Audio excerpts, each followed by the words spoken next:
Meus prezados e queridos irmãos, meus diletos alunos, nesse momento eu quero cumprimentar a todos com a graça e a paz do nosso Senhor e Salvador Jesus Cristo. Eu dou graças a Deus por mais uma oportunidade que Ele me concede de poder voltar a comunicar com cada um dos meus distintos irmãos, amigos, alunos, para postar aí mais um comentário de uma das nossas lições da CTAD. Já iniciamos aí a série de lições do primeiro trimestre desse ano de 2024 e hoje nós temos para estudar a lição de número 3, de 21 de janeiro de 2024. A lição de hoje ela tem como título A Natureza da Igreja.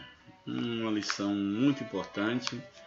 Nós vimos aqui na semana passada sobre imagens bíblicas da igreja e hoje sobre a natureza da igreja. Essa é uma lição por demais importante. No outro trimestre eu já falei alguma coisa em relação à questão da igreja, mas essa lição aqui especificamente ela vai tratar sobre a natureza da igreja, dando enfoque ao verdadeiro sentido do que é a Igreja de Cristo. E eu confesso para vocês que de fato é uma lição que merece uma atenção especial para o tema aqui nela abordado. Bem, então aí está o título da lição, A Natureza da Igreja. O texto áureo da nossa lição, ele aparece na leitura bíblica em classe, portanto eu só vou lê-lo nesse momento, eu não vou traçar assim, nenhum comentário do textuário. Ele nos apresenta o seguinte: porque assim como o corpo é um e tem muitos membros, e todos os membros, sendo muitos, são um só corpo, assim Cristo também. 1 Coríntios 12, verso de número 12. A verdade prática da lição nos apresenta o seguinte: conhecendo a igreja em sua natureza, nos conscientizamos da importância de fazer parte dela. Muito importante essa verdade prática, porque ela vai mostrar que o grau de comprometimento de cada cristão com Cristo, com a igreja mesmo em si, está ligado diretamente ao conhecimento da natureza do que seja igreja.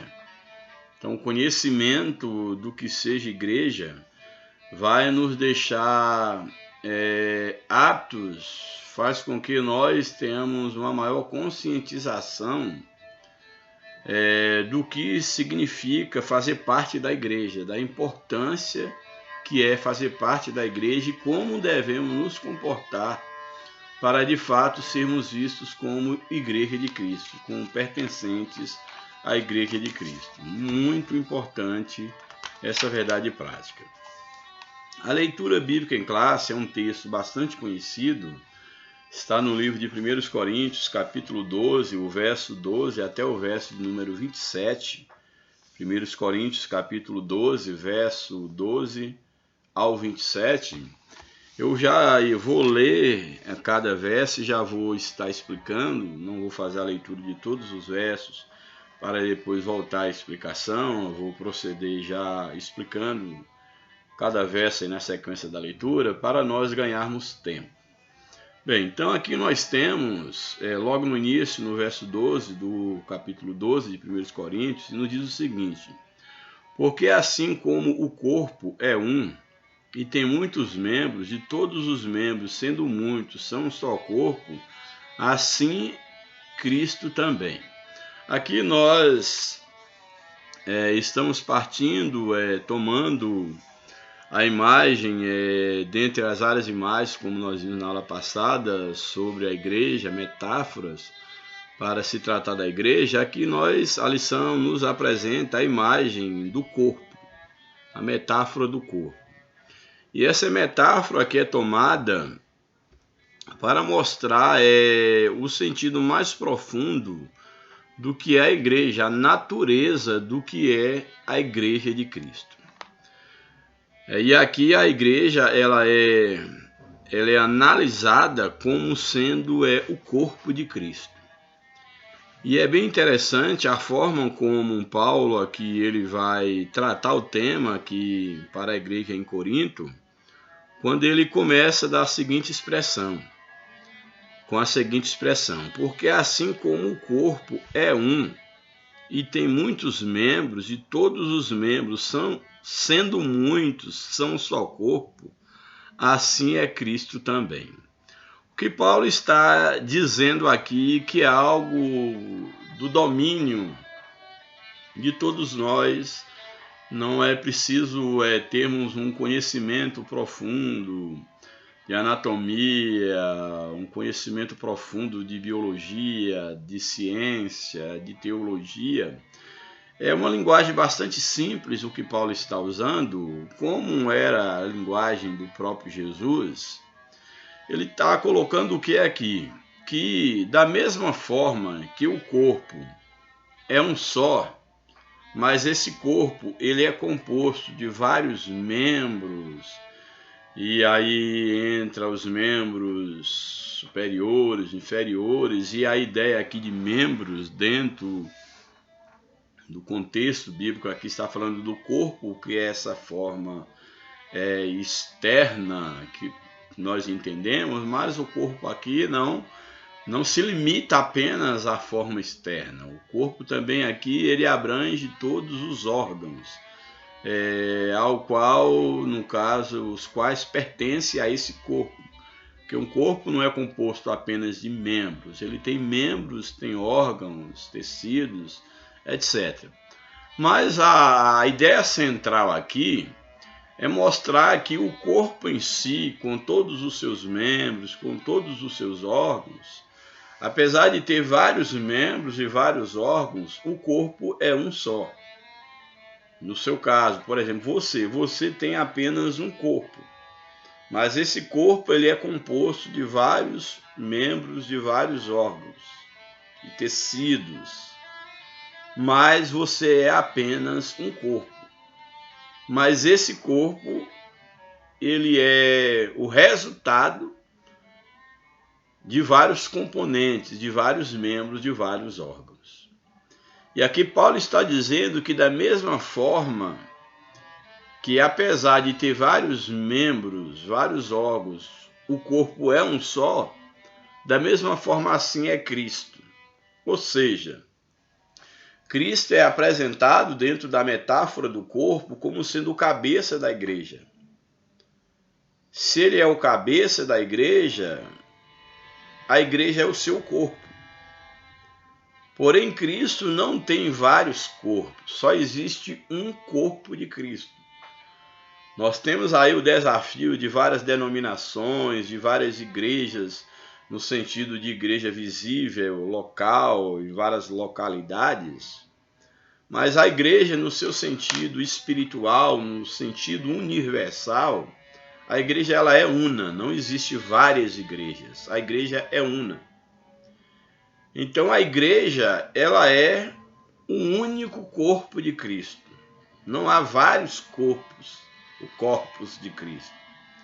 Então nesse sentido o que Paulo está ensinando é que da mesma forma que o corpo, apesar de ter vários membros, vários órgãos, ele é um só, Cristo, como cabeça do corpo, e esse corpo sendo a igreja, apesar dos vários membros que a compõem, ela é una, ela é uma igreja só, é apenas um só corpo.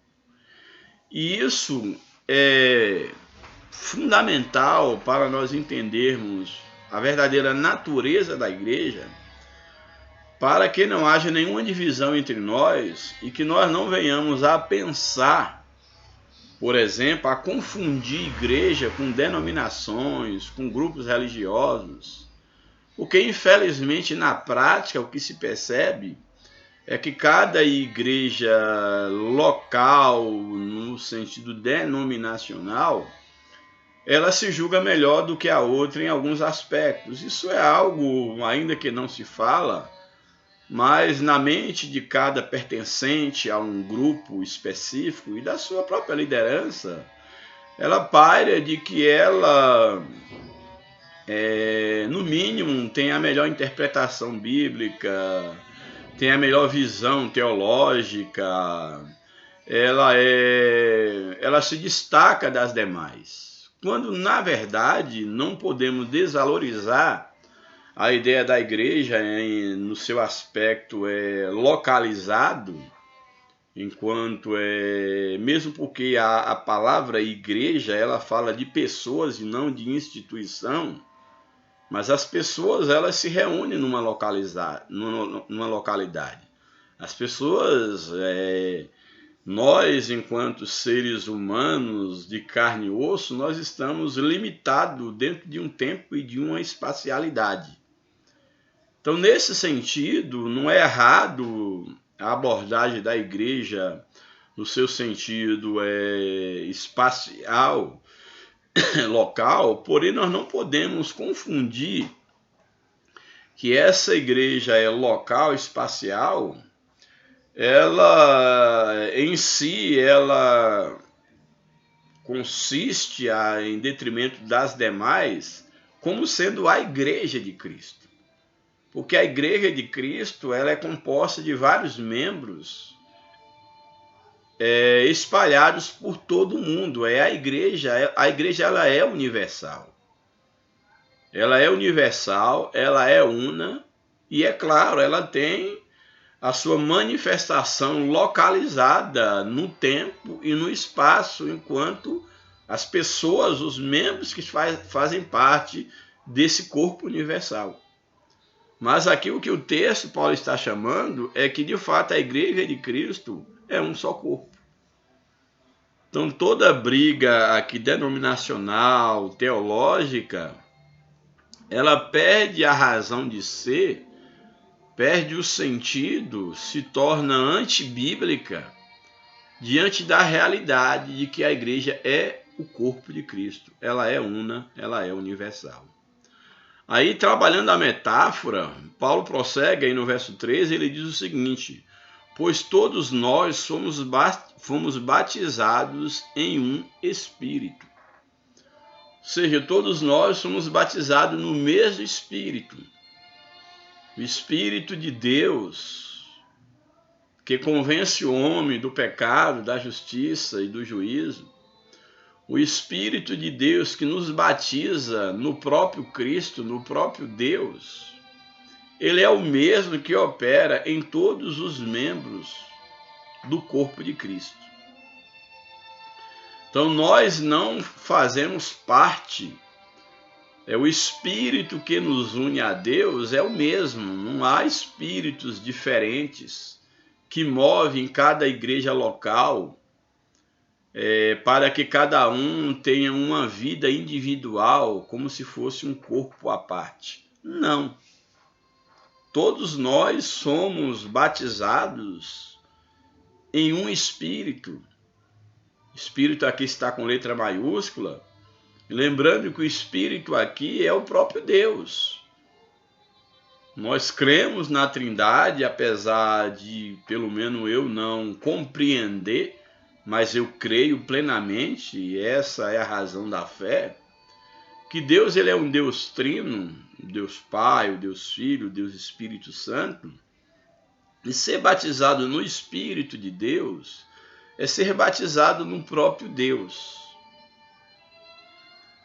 Então há o mesmo Espírito que opera na minha vida, que transmite vida divina para a minha vida, é o mesmo que opera em todos os demais irmãos, porque cada um de nós somos membros do mesmo corpo. Somos igreja individualmente, porque somos a habitação de Deus, mas que nós não perdemos a nossa individualidade, daí cada membro ter o seu valor no corpo, mas nós pertencemos a um corpo, que é exatamente a igreja invisível, a igreja universal. Portanto, o que o texto apresenta aqui é que todos nós somos batizados, fomos emergidos no mesmo Espírito, no mesmo corpo. É o mesmo elo que nos liga com Deus, é o mesmo Espírito. E aí ele prossegue: pois todos nós somos batizados em um Espírito, formando um corpo. Aí vai dizer quais são essas pessoas que antes distintas, mas agora foram reunidas num só corpo. E ele vai dizer, quer judeus, que era o povo da promessa, quer gregos, que era todos aqueles que não eram judeus, no caso os gentios, que assim era dividido o povo antes da nova aliança, em judeus e gentios, aqui representado pelos gregos. E aí prossegue, quer judeus, quer gregos. Aí em relação à posição social, quer seja servo, quer seja livres. E todos temos bebido de um Espírito. Ou seja, o Espírito de Deus que nos une em Cristo Jesus, nos tornando o corpo de Cristo, ele é o mesmo do qual todos nós bebemos. Nós bebemos de um mesmo Espírito. Não há base, apoio bíblico nenhum de pensarmos que o Espírito que atua na nossa comunidade, ele é diferente do Espírito da manifestação que atua em outra comunidade. Nós só temos à nossa disposição para nos tornar unidos a Cristo e nos levar de volta a Deus, o Espírito de Deus.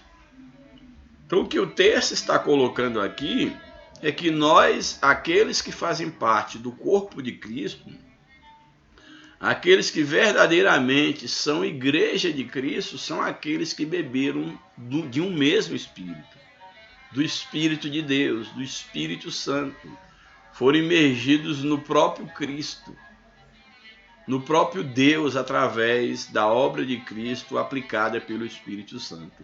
Essa é a ideia do texto, que nós bebemos de um mesmo Espírito. Seja, não é cada grupo beber de uma água diferente, de um Espírito diferente. É o mesmo Espírito e o único Espírito que opera nos membros do corpo de Cristo. E não pode ser diferente em hipótese alguma. Eu creio que isso deveria ser muito bem ensinado para os nossos irmãos em cada igreja. A liderança deveria ter uma preocupação maior em abordar essa questão, para que nós não venhamos a pensar que nós tenhamos alguma supremacia, alguma vantagem em relação aos nossos irmãos espalhados no mundo afora, nas mais diversas localidades e nas mais diversas denominações. Porque, no final das contas, só existe uma igreja, só existe um corpo, só existe um Espírito e todos nós bebemos dessa mesma fonte, desse mesmo Espírito. Louvado seja o nome do Senhor. Verso 14. Porque também o corpo não é um só membro, mas muitos. Um corpo não é apenas um membro. Se o corpo fosse um só membro, não seria um corpo, seria uma anomalia. Imagine um corpo que fosse só um dedão. Isso seria uma anomalia, um monstro, algo, uma deformação. Um corpo que fosse só braço. Isso não é corpo. Isso é algo anormal, uma anomalia. Então aqui o texto ele usa essa linguagem bem simples, que todos podem compreender, ao dizer, olha, porque também o corpo não é um só membro, mas somos muitos. Daí a conclusão que se pode chegar de que o meu irmão ele tem tanto valor quanto eu no corpo de Cristo. Independente da posição, da função, da sua utilidade dentro do corpo. Primeiro, partindo do princípio que todos nós pertencemos ao corpo. Não há lugar para Senhor no corpo de Cristo. Porque o Senhor é o cabeça, Cristo é o Senhor. Nós somos os membros. E aqui o texto ele vai deixar bem claro, então, que o corpo ele não pode ser um só membro, isso seria uma anomalia. Mas o corpo ele é composto por muitos membros, louvado seja Deus. O verso 15. Aí ele começa a trabalhar o corpo mesmo, físico, metaforicamente falando, para trazer uma lição espiritual. Então, no que Paulo ele começa a abordar em relação ao corpo físico, o corpo humano, ele diz o seguinte: se o pé disser, porque não sou mão, não sou do corpo, não será por isso do corpo? Olha que interessante. Se o pé um dia resolver dizer assim, olha, já que eu não sou mão, eu queria ser mão, mas já que eu não sou mão, então eu não faço parte do corpo. Mesmo que o pé se revoltasse contra o corpo, porque ele queria ser mão, mas ele é pé, ele deixará de ser do corpo? Não. Porque a própria mão, ela é mão estando no corpo. O próprio pé, ele é pé estando no corpo. Tirando do corpo, ele morre, ele perece. Ele deixa de existir. Então o pé só faz sentido no corpo, a mão só faz sentido no corpo. Qualquer membro, qualquer órgão que você tira do corpo, ele perece. O que ele tem vida estando ligado no corpo, ligado a todos os demais membros e órgãos pertencentes ao corpo uno. Então aí Paulo ele continua trabalhando com essa metáfora. Aí no verso 16, e se a orelha disser, olha, eu não sou olho, gostaria de ser olho, eu não sou olho. Então uma vez que eu não sou olho, eu não sou do corpo. Não será por isso do corpo? Por isso a orelha deixará de ser do corpo? Hipótese nenhuma. Verso 17. Olha que interessante o verso 17. Se todo o corpo fosse olho, onde estaria o ouvido? Olha, se todos os membros do corpo, eles dissessem, não, eu quero ser olho. Eu quero ser olho. Então tá bom. Então, vamos fazer a vontade de vocês. Todo mundo vai ser olho. Sim. Se todo mundo se tornasse olho, onde estaria o ouvido? Um corpo sem ouvido não é corpo. Um olho, apenas um olho, se todo o corpo se resumisse num olho, isso não é corpo. Isso é uma anormalidade. Entende? Então essa é a linguagem bíblica muito clara em relação ao valor de cada membro no corpo de Cristo. Então, se todo o corpo fosse olho, onde estaria o ouvido? Se todo fosse ouvido, onde estaria o olfato? Aí o verso 18, mas agora Deus colocou os membros no corpo, cada um deles como quis. Aí a ideia do mais agora, chegando, fazendo uma...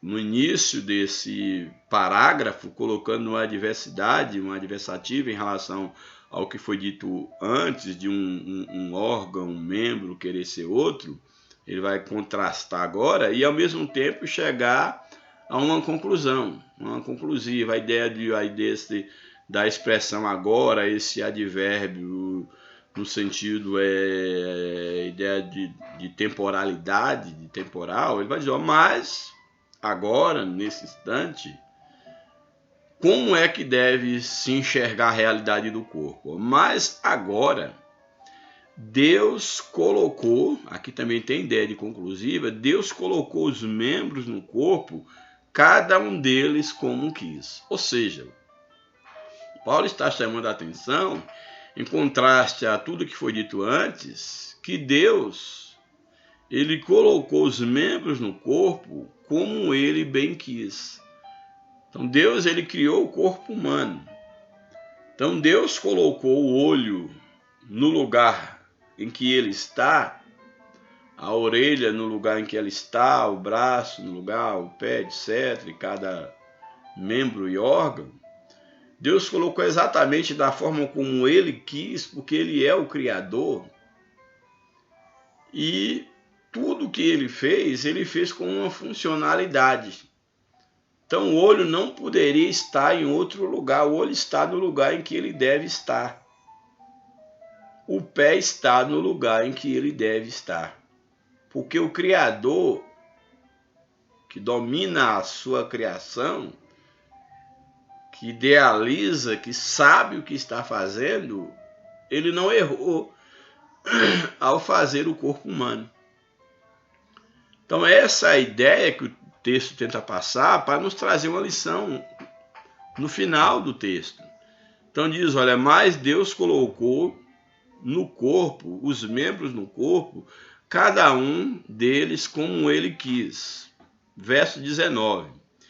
Se todos fossem um só membro, onde estaria o corpo? Se todos fossem um membro, uma perna, por exemplo, onde estaria o corpo? Não existiria. Olha que reflexão, simples, mas profunda. Então, se todos fossem um só membro, onde estaria o corpo? Agora, pois, ou seja, conclui-se, é necessário que vocês reflitam que há muitos membros, mas um só corpo. Sempre é que o apóstolo Paulo está levando a uma conclusão. Então, diante disto, conclui-se então que os muitos membros são necessários, eles existem, mas o corpo é um só. Aí ele prossegue, usando aí a metáfora. Aí o verso 21. E o olho não pode dizer à mão, o olho conversar com a mão, olha, não tenho necessidade de ti. Uma vez que eu sou olho, eu não preciso de ti. Mas só que a mão faz parte do corpo. E um corpo com o olho, mas sem a mão, ele é um corpo defeituoso. Ele não é um corpo completo. Para ele ser completo, ele depende dos demais membros. Então é isso que o texto está dizendo. Olha, se o olho, esse órgão, ele dizer para a mão, olha, eu não tenho necessidade de ti, ele não pode subsistir como um corpo completo. Ou seja, retoricamente falando, o que o texto está dizendo é que o olho não pode dizer isso. Dizer para a mão que não tem necessidade, no caso dela. Então o olho não pode dizer para a mão, não tenho necessidade de ti. Nem a cabeça aos pés, não tenho necessidade de vós. A cabeça, olha, não, eu não preciso dos pés. Não preciso dos pés, sim. E esse corpo e a cabeça, ela se movimentará como? Se não tiver os pés. Essa é a ideia, pegando no sentido mais simples possível. Aí o verso 22, bastante interessante, o texto começa a ficar mais interessante daqui para frente. Verso 22. Antes, os membros do corpo que parecem ser os mais fracos são necessários.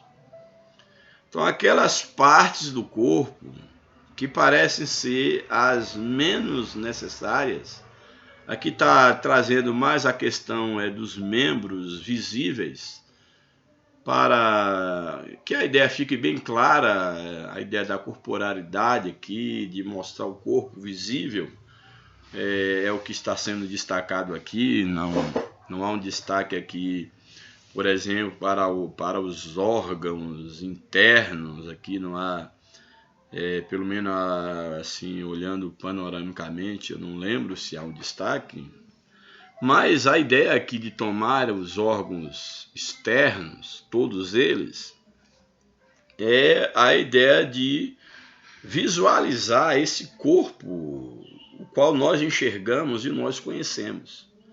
Então, olha o que diz aqui o verso de número 22. Antes, os membros do corpo que parecem ser os mais fracos, eles são necessários. Olha, mas esse membro, ele parece ser tão frágil, ser tão fraco, mas eles são necessários. Você pode imaginar o membro do seu corpo que você acha aí que seja o mais fraco, o mais sensível. Ele é necessário no corpo. Talvez você nunca parou, por exemplo, para analisar o valor da unha do seu dedo mínimo, do pé, coloca logo assim.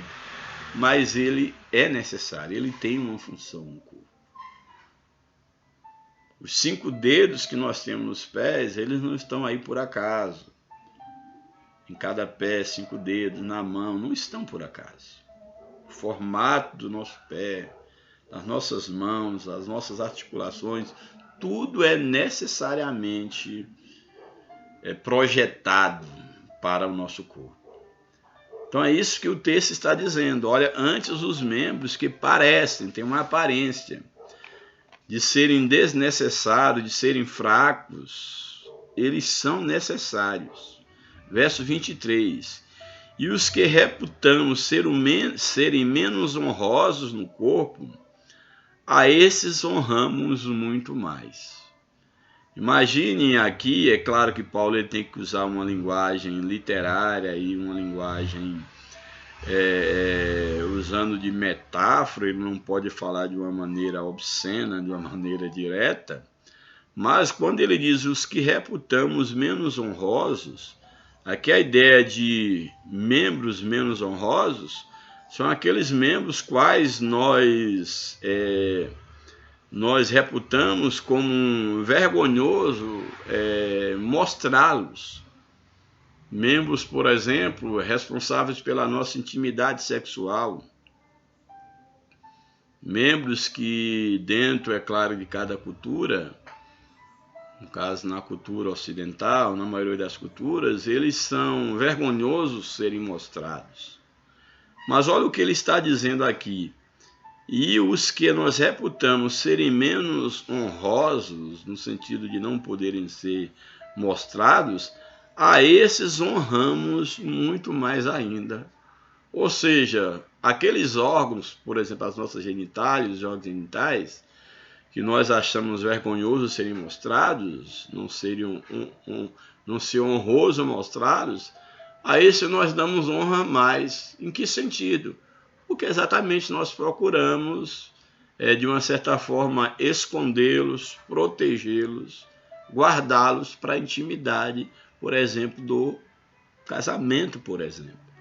Então, em certo sentido, esses órgãos que parecem serem vergonhosos são os órgãos que nós mais os honramos. Eles são vergonhosos? Não são. Mas, pela função que eles exercem, eles não são para ficar à mostra. É vergonhoso mostrá-los. Daí nós temos que dar uma honra a mais a eles. Por exemplo, um homem, o homem ele pode andar sem camisa, mas para uma mulher, talvez ela andar sem uma blusa, sem um sutiã, sem nada, dependendo da cultura, é claro, apesar que hoje a coisa está desandando, mas se tratando dentro de uma cultura cristã, isso já é vergonhoso. Imagine você na sociedade, você ter que frequentar a sociedade, e é claro que aí vem todo o conceito de nudez, que é algo que surge com o pecado, mas imagine se nós estivéssemos no nosso dia a dia indo para a escola, para a faculdade, para o trabalho, pelados, dentro da nossa cultura. Isso seria algo impensável. Por quê? Porque tem órgãos que é desonroso mostrá-los. Mas é porque esses órgãos são desonrosos, esses membros, melhor dizendo? Não, eles não são desonrosos. Eles merecem ou eles exigem de nós um cuidado, uma honra maior. Então o que o texto está dizendo é exatamente isso. Aqueles que nós reputamos serem menos honrosos no corpo, no sentido de mostrá-los, a esse nós honramos mais, ou seja, nós os cuidamos, nós os protegemos, nós os escondemos para dentro da nossa intimidade. Aí ele prossegue: e os que em nós são menos decorosos, damos muito mais honra.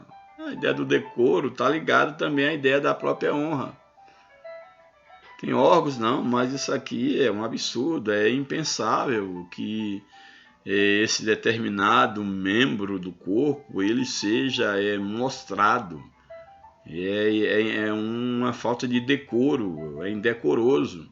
A esses que nós reputamos assim, não que eles sejam indecorosos, a esses nós damos muito mais honra, temos muito mais cuidado do que eles. Eu creio que você deve estar entendendo o que eu estou falando. Verso 24: porque os que em nós são mais honestos, ou seja, aqueles que... Aqui a ideia de ser mais honestos é aqueles que para nós não são indecorosos, não são desonrosos mostrá-los. Essa é a ideia. Aqueles que em nós parecem ser mais honestos. Aqui honesto você tem que tomar como aqueles que não são vergonhosos, não há uma falta de decoro, não é indecoroso mostrá-los. Olha o que diz o texto: porque os que em nós são mais honestos não tem necessidade disso. Disso de quê? De escondê-lo, de ter um cuidado maior. Porque eles não nos causam vergonha em mostrá-los. É isso que o texto está dizendo. Porque os que em nós são mais honestos não tem necessidade disso, de todo esse cuidado, dessa honra maior. Mas Deus assim formou o corpo. Deus formou dessa forma, tendo órgãos que merecem, que devem ter um cuidado maior, outros um cuidado menor, mas nenhum mais importante do que o outro. Então ele vai exatamente prosseguir o texto dessa forma. Mas Deus assim formou o corpo, dando mais honra aos que tinham falta dela, ou seja, aqueles órgãos que aparentemente eram mais desonrosos, no sentido de estarem à mostra, eles acabam recebendo mais honra do próprio Deus. Mas em que aspecto? É porque é melhor do que o outro? Não. Mas se nós pegarmos, por exemplo, se tratando dos órgãos genitais, responsáveis, por exemplo, pela sexualidade, nesse sentido, é a partir deles que uma nova vida é gerada. Então, nesse aspecto, aquilo que nós reputamos por órgãos menos honrosos, eles recebem de Deus uma honra maior, como que para compensar a nossa ideia de algo desonroso. Olha que profundidade nesse texto, quando diz que exatamente aqueles que nós julgamos ser menos honrosos, mais honra Deus os deu. Aqueles que aparentemente pareciam ser mais desonrosos, Deus dá muito mais honra ao que tinha falta dela, para que não haja divisão no corpo, ou seja, para que nenhum órgão se ache melhor do que o outro. Então Deus compensa cada órgão dentro da sua utilidade, para que nós não venhamos, no caso, para que o corpo humano, nós não venhamos a achar que existem órgãos no nosso corpo que, por serem desonrosos na nossa cultura, por não poderem estar à mostra ou por serem imperceptíveis ao olhar humano, como se esses órgãos eles não fossem necessários, mas eles são igualmente necessários, e o próprio Deus dá honra maior a determinados órgãos, não para eles serem melhor do que os outros, mas para que eles não sejam desprezados. Então, tudo isso aqui que é falado do corpo humano é para ser aplicado em relação ao corpo de Cristo. Isso mostrando o quê? Que independente da posição que cada membro exerce no corpo de Cristo, já que formamos um corpo espiritual e cada um Deus chamou para exercer uma função nesse corpo, todos são igualmente necessários. todos têm igual valor no corpo de Cristo. Ah, mas eu canto, eu sou melhor do que o que prega, eu prego, sou melhor do que o que canta, do que o que ora. Não, absolutamente. Todos somos iguais, ou seja, todos temos igual valor, todos somos necessários no corpo de Cristo, assim como cada membro é necessário no corpo humano. Esse é o sentido do texto, é a mensagem aqui que Deus nos traz através do apóstolo Paulo.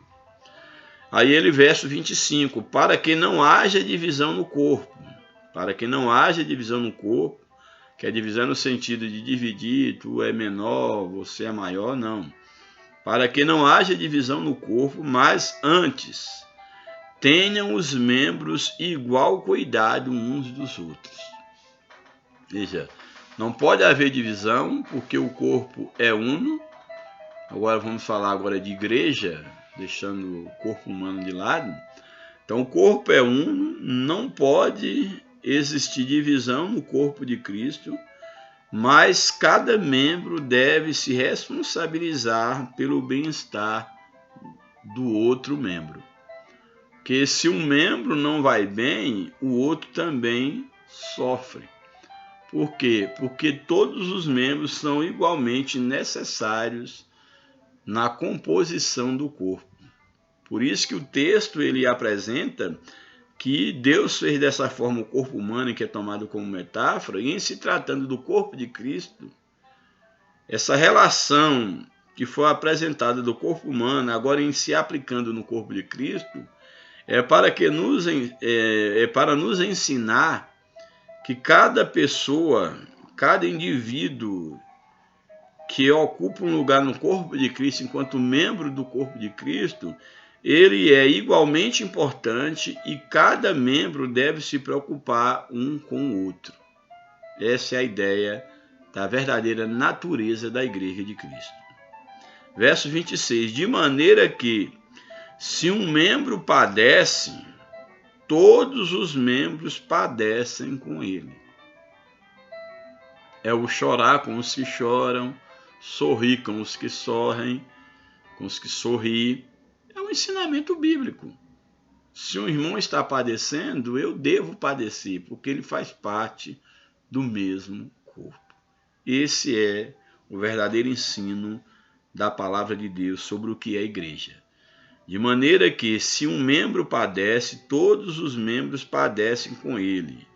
E se um membro é honrado, todos os membros se regozijam com ele. Ou seja, quando um teu irmão ele padecer uma dificuldade, ele passar uma privação, uma necessidade, você deve sofrer com ele, porque ele faz parte do mesmo corpo. Quando o teu irmão é honrado, você também deve se alegrar com ele, porque você também está sendo honrado. Olha a seriedade. Quantas vezes nós, enquanto religiosos, com falta de um verdadeiro entendimento espiritual do que é essa igreja, quantos se dizem cristãos, religiosos, e que se alegra com a queda do outro, ou se entristece com o fato do outro ser honrado. Isso é totalmente antibíblico, satânico. O ensinamento bíblico é que quando um membro do corpo padece, todos os demais devem padecer, padecem, sentem a dor junto. Quando o membro é honrado, todos devem se alegrar, porque a honra é para o corpo. Esse é o ensinamento da verdadeira vida em igreja. Verso 27. Ora, vós sois o corpo de Cristo, e seus membros em particular. Ou seja, vocês, enquanto igreja, são o corpo de Cristo.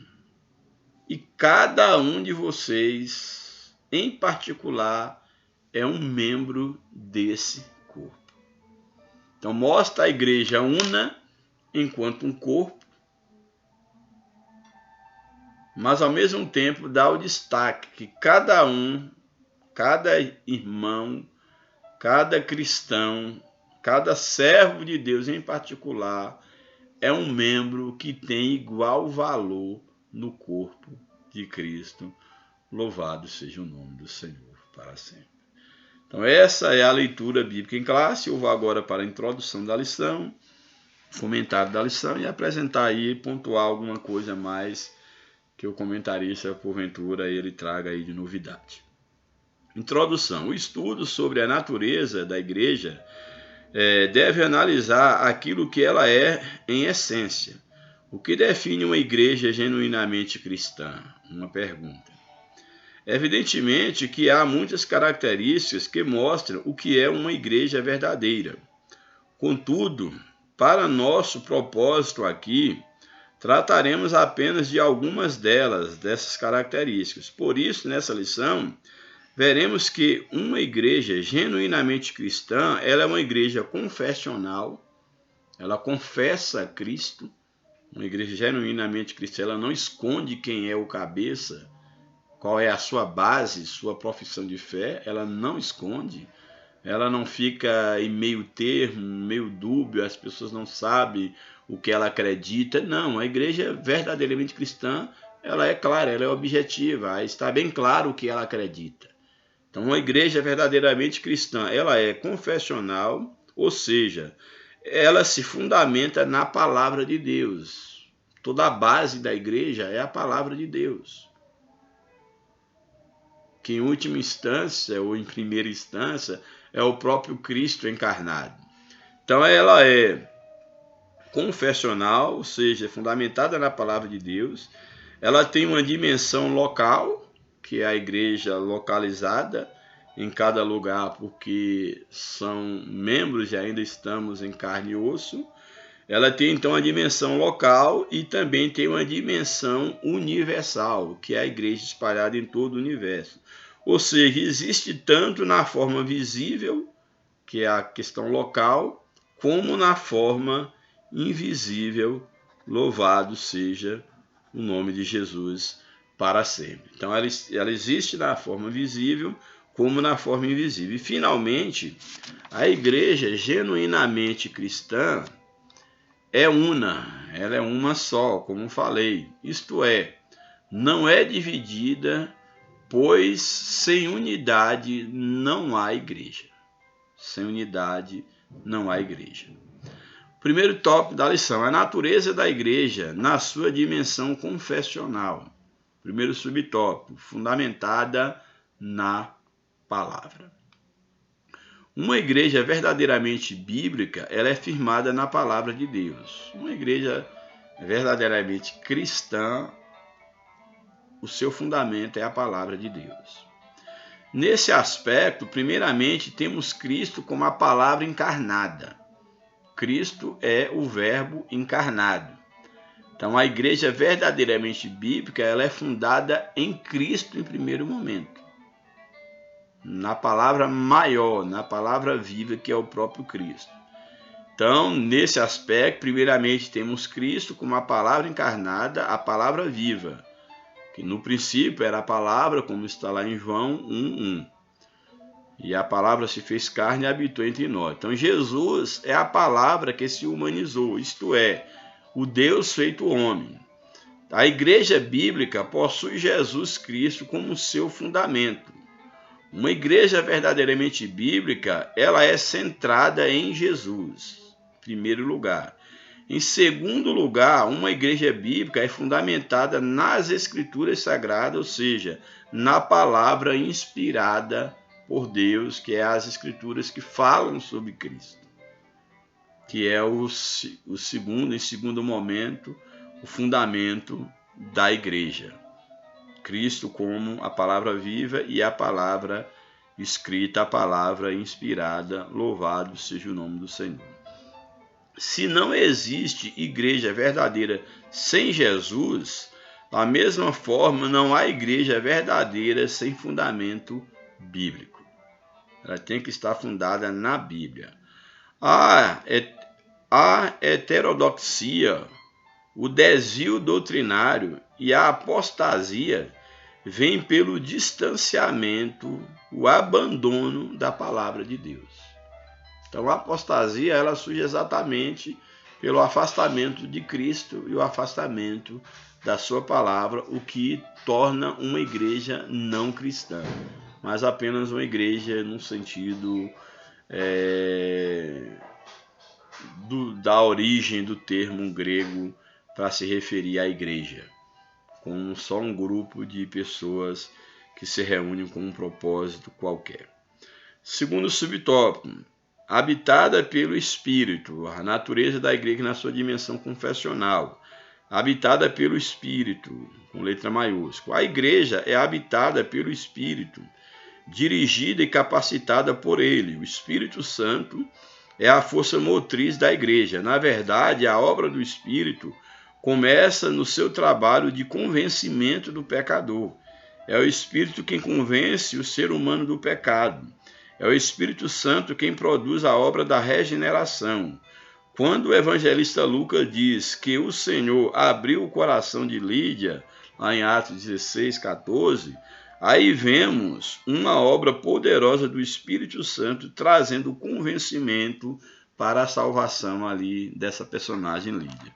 Então aqui nós temos também a igreja na sua dimensão confessional como sendo habitada, a habitação do Espírito Santo. Subtópico 3. Quem faz parte da igreja anda no Espírito. Se ela é habitada pelo Espírito, ele vai andar, ser guiado pelo Espírito. Quando alguém responde à mensagem da cruz, o Espírito de Deus produz nela a certeza da salvação. Agora regenerado, o cristão passa a andar, ou ser dirigido pelo Espírito. O fracasso na vida espiritual está no fato de não andarmos na esfera do Espírito. O Espírito, portanto, habita o crente, capacitando-o. Sem a capacitação do Espírito, a igreja é inoperante e perde a sua essência. Ou seja, o fracasso de uma igreja, o fracasso de um cristão está exatamente em não andar no Espírito. Todo grupo religioso, todo crente individual, que ele deixa de ser guiado pelo Espírito, ele fracassa na vida espiritual, ele é retirado do corpo de Cristo. Então, a nossa vitória, a nossa segurança, a nossa garantia de pertencermos ao corpo de Cristo é se sermos guiados pelo Espírito de Cristo.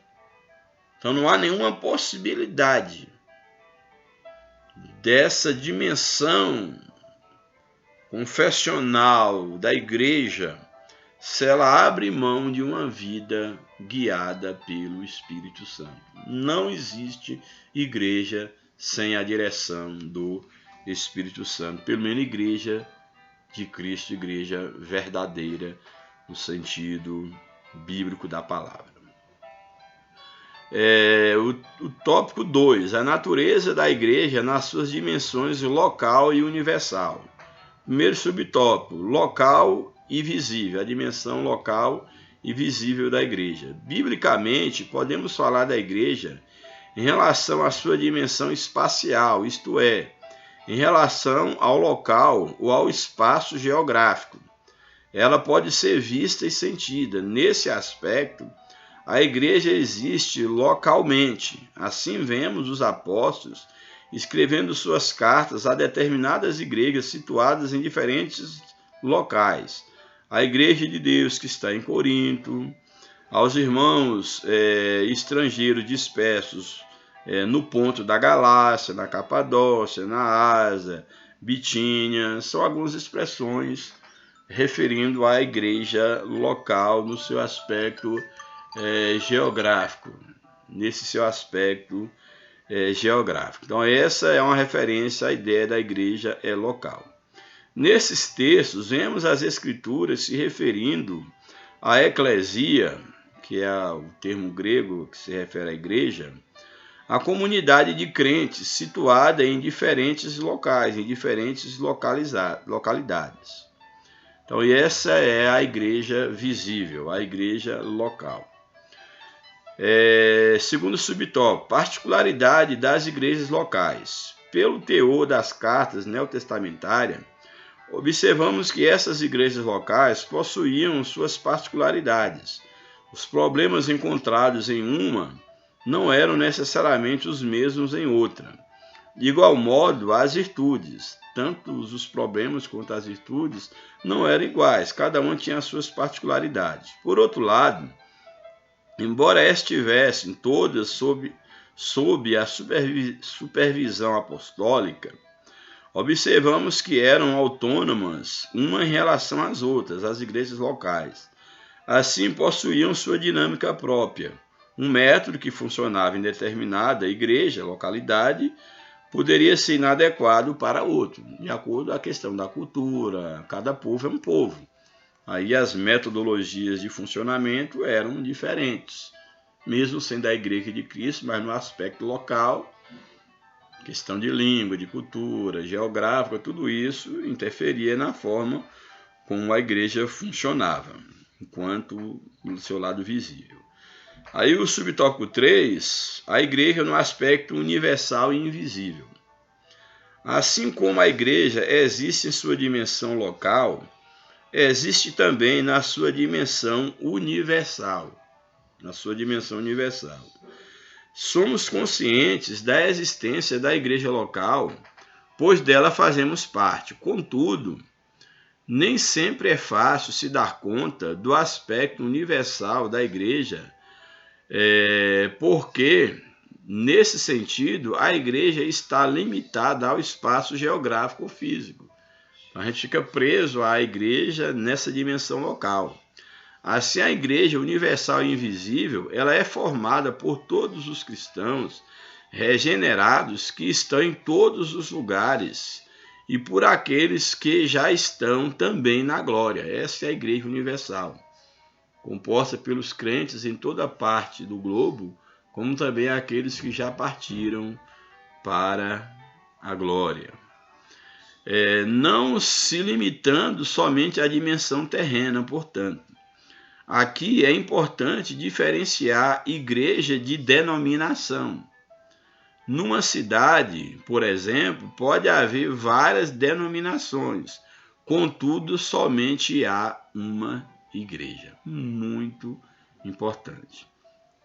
Pode-se ter várias denominações em uma cidade, mas só existe uma igreja. Isso é muito importante. A igreja é divina. As denominações são humanas. As denominações podem ser temporárias. A igreja não. As denominações podem desaparecer, mas a igreja é indestrutível. Louvado seja o nome do Senhor. Convém dizer que nem todo grupo que se diz cristão pode ser visto como fazendo parte da igreja cristã. Isso é muito importante. A Bíblia diz que as portas do inferno não prevalecem contra a igreja de Cristo. Mas há muitos grupos que se dizem cristãos que a porta do inferno já prevaleceu muito tempo. As portas do inferno já prevaleceram há muito tempo contra muitos grupos que se dizem cristãos, mas não são. Isso aqui é muito, muito importante. Convém dizer que nem todo grupo cristão faz parte da verdadeira igreja cristã, como falei. Há grupos que se autodenominam igrejas, contudo são sinagoga de Satanás, como tem lá Apocalipse 3, verso 9.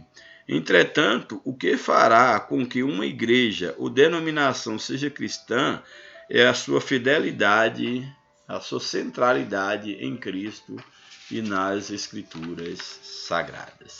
Louvado seja o nome do Senhor. Último tópico, tópico 3. A igreja na sua dimensão comunitária. A igreja na sua dimensão comunitária. Primeiro subtópico, a igreja é una. Isso significa que a igreja é indivisível. Na analogia onde compara a igreja ao corpo humano, Paulo deixa bem claro que uma igreja verdadeiramente cristã é unida, porque não pode haver divisão no corpo, como nós já exploramos muito bem.